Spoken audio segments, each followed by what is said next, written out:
It has been the lifelong argument. PlayStation versus Xbox. Which one had the best conference at E3 2017? Well, I'm going to give you my opinion. And I want to lead this off by first saying that it's subjective. This is my opinion, so you're going to disagree with me, and I think that's great. Love to see your comments to give me your opinion. That'd be absolutely great. It's going to have a great discourse. And I also want to lead this by saying I am an owner of both the PlayStation 4 and the Xbox One. I do have a preference to the PlayStation 4, though. I play the PlayStation 4 a lot more than I do the Xbox One. I mostly save the Xbox One for exclusives and things like that. But I do go into this watching both of them very excited, and I went in with no bias. I went in watching both of them equally excited and equally critical to both. So my preference to the PlayStation 4 does not affect my opinion on either conference. Just wanted to get those out of the way right off the bat. The way I'm going to go about doing this is I'm going to list the top 3 best things I thought about each conference, and then the top 3 things I disliked about both conferences, and then afterwards kind of running it down and giving you my overall opinions on which conference I thought was better. So without further ado, we're going to start off with Xbox. The 3 things I liked best about the Xbox conference. These are in no particular order, by the way.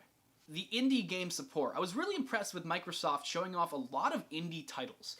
We got a lot of really exciting, exclusive, independent titles, smaller games. I thought that looked really exciting. We got to see, it was a good balance of showing off some of the bigger, grander games, and then showing off some of the more small, exciting games. We had a lot of cool independent games that showed up at Microsoft that I was really impressed with and I would really be interested in playing. It might make me bust out my Xbox One to try out some of these indie titles. I was really impressed that Microsoft showed a good balance of both types of games. A lot of indie support. I was really impressed with what we saw from Microsoft in those regards. The second thing I really loved about the Microsoft press conference was the fan service. From showing off the, I'm not a big fan of the Minecraft games, but showing off the Minecraft cross-platform online service that was awesome. I mean, I'm not a huge fan, like I said, I'm not really a Minecraft guy. I don't really like playing those games, but seeing that like it could play on multiple platforms, all those different platforms, was revolutionary and super cool. Also, adding into the fan service, talking about the backwards compatibility and announcing the Xbox titles being able to be played on the Xbox One is great. That got I think the absolute biggest applause of any of the other titles. We got to see, we really did see like those people standing up and cheering. It was exciting. It was cool. The way they announced it was awesome. I really thought that was cool. It also was nice throwing in that little moment in between some of the games. I really did enjoy the amount of fan service that Xbox really gave to us fans as we were watching. It felt like it was a good balance of things to really kind of show that the Xbox kind of, surprisingly enough, it looked like they really cared about us. Like I was really impressed. Like they were listening to the fans, and I think that's a lot. The image that Microsoft really has been trying to push forward ever since E3 2013. They've been trying to give themselves that image, and I think this conference, more than any other conference, they did an excellent job of showing that. I really did like what they did there. The sheer amount of titles that Microsoft showed was almost overwhelming, but to me, I thought it was a good amount. We had a good balance of showing off, like I said in the last one, the amount of both indie and big titles. It felt well balanced and well paced. While it was overwhelming, we did see a lot of content. It felt like the proper amount. I never felt like I was too overwhelmed. It just, every time I saw new content, it was great. We got to see a lot of really cool titles, and even though it was like back to back, we would see a trailer for one game, and then it would end, and then a trailer for another game right after that, and then like it was like it kind of got a little annoying where it was like every time it was like world premiere, and then it was like like Xbox One exclusive and Windows 10 exclusive. Like it was like, I mean, that got a little excessive, but it almost proved to the point that they were there to show off some games, and they sure did. I was really impressed with the amount of content we got from Xbox. They did not fool around. They were showing off games, and it worked out well. Now I'm going to make my way over to PlayStation, the PlayStation press conference. What were my 3 things that I loved about the PlayStation press conference. I'm going to lead off with just pretty much the obvious. God of War and Spider-Man PS4 both look awesome. I really liked a lot of the gameplay they showed with both games. And getting the release date of 2018 was pretty nice. I would have liked to see one of them come out Q4 2017, but it's okay. We can survive. We still have some other things coming out this year that they were able to announce that, it works out. But I think the standout games of the PlayStation E3 conference, unsurprisingly, was Spider-Man PS4 and God of War. The gameplay alone in both of them looks very exciting, especially for me for God of War. It looked fun, it looked fresh, it looked exciting. A lot of the in the battle, when you saw him even just juggling the opponents, was almost reminiscent of fighting games. It looked cool, like you can juggle up some combos on some of these villains. I really was impressed by some of the gameplay and also the story elements of God of War. This relationship between Kratos and what appears to be his son is really exciting, and I'm really excited to see where the story goes with these 2 characters. Then, of course, the Spider-Man looked cool too. I really liked a lot of it. It looked very much like the Arkham games. It took a lot of inspiration, just like the Amazing Spider-Man 2 game that came out a few years on the PS4 and PS3 and all those. It looked kind of similar to that, which is a little worrying, but it looks a lot better, because if you look back at some of the footage of that, you'll see that it wasn't as good. This looked like you were on a momentum. The way you were running and swinging through the city looked fluid. It looked fresh. Jumping in and out between different scenes was cool. I would have liked to see some different villains, other than I'm not even sure who that was. That would have been nice, but overall, I was really impressed with both these games. Really, really enjoyed that. The next thing I want to say that I really enjoyed about the PlayStation press conference, which was really cool, was the showmanship. When Days Gone came on, we were watching the scenes when he was walking through the hanging zombies, and then you kind of look back and you saw the actor, there was actual actors up there hanging upside down. That was pretty cool. And then when you got into stuff like the Horizon Zero Dawn, the DLC, when they went into the DLC, you saw the snow coming down. Stuff like that was really cool. And even starting off with the music before the Uncharted DLC, I really liked a lot of that stuff. I thought that stuff was really, really cool. So I was really impressed with that. That was the showmanship alone really is one of those things that Sony has done really well these past couple of years in E3. So again, excellent job on that part. Last thing I really enjoyed about the PlayStation conference was while it showed less games, it spent a lot of time showing off some of the more intricate sides of these games. I really liked the Days Gone, how we kind of got to walk through. I mean, it's not really anything new, but just getting to walk through a scene in that game, we got to see kind of how the game plays. I really liked a lot of what we saw with that game. And then Detroit Beyond Human had a really also kind of cool trailer. It kind of showed the concepts of the game. It was a lot slower of a press conference, a lot slower than Xbox, but I think in a lot of ways it worked. And I did like the way they kind of showed off, took a little bit more time with the games, showing off some of their big exclusive titles coming out over the next couple of years. So I really did like that. And, before I move on, one more small thing, Shadow of Colossus HD Remake, hell yeah, I was so excited when I saw that.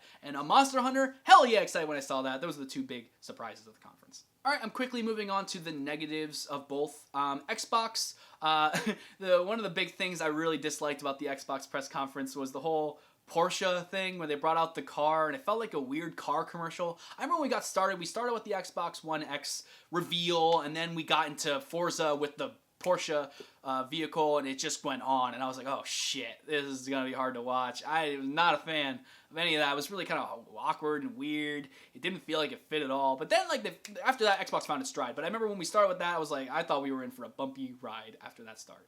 Another thing I disliked about the Xbox conference, which, may surprise a couple people, but the Xbox One X reveal. It's not the console itself. I think the console looks powerful, but, they kind of run through it really fast. They throw a lot of numbers at you. You don't really understand.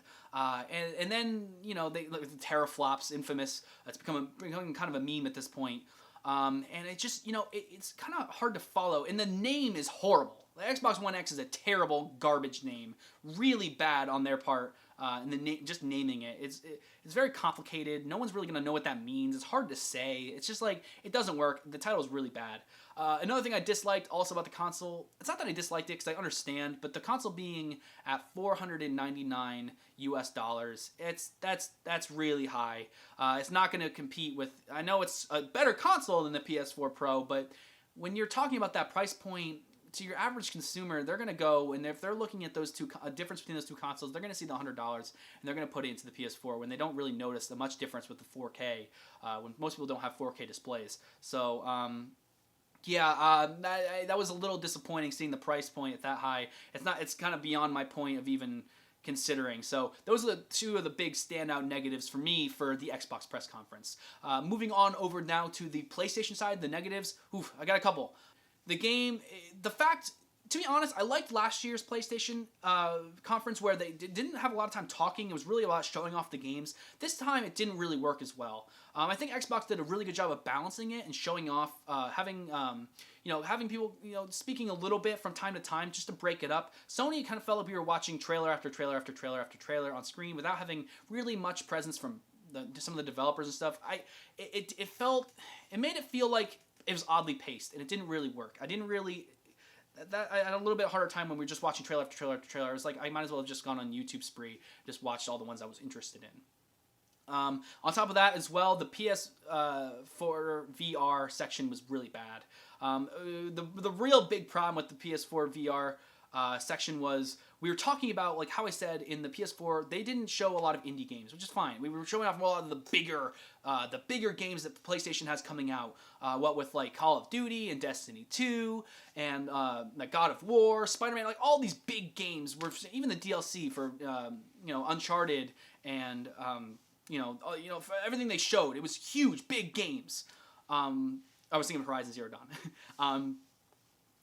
And then we're moving over to the VR, which we're trying to sell. They're trying to sell the VR, and then they're showing these indie games, and I don't know how they integrate into the VR. None of them sold me. And then we also get a Skyrim on VR, which is like Bethesda has been getting trashed since their conference. Everyone was furious about it and how just Skyrim is everywhere. And then we're putting it in the PS4 VR conference. It just didn't work. It just fell flat. And then every single title after that fell flat. It was just a bunch of games like, how does this even integrate into VR?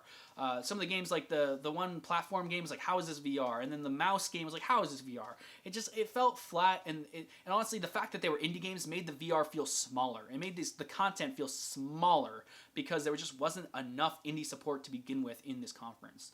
So I was very disappointed with the VR section. Also, another problem with PS4 was just the fact that we didn't get anything new.